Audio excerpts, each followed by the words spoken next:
It's often said here in East Africa that Christianity is a mile wide but only an inch deep.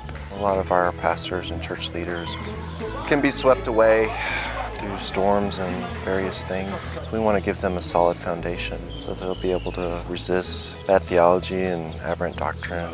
Whatever comes their way, they'll be prepared.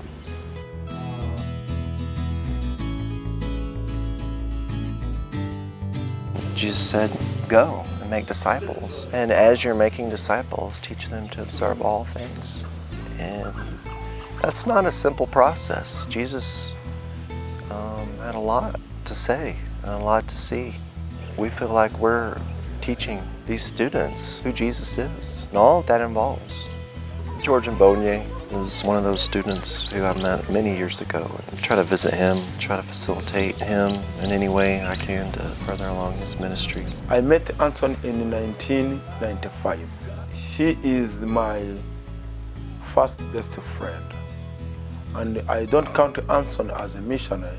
I count Anson as a family friend. When I have challenges, we could pray together. When Anson have challenges, we could pray together. We grew together like that. He's very bright and he's gifted as a teacher. His passion is training and education, all levels from the children to the adults.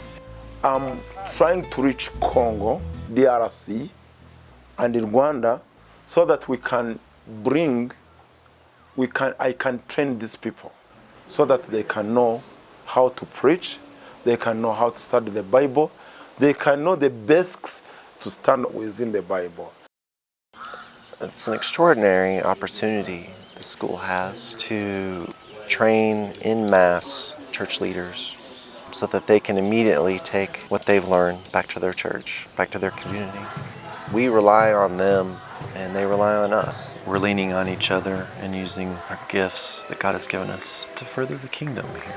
I don't think Americans are going to reach sub-Saharan Africa. They're not going to complete this task. It'll be the Africans.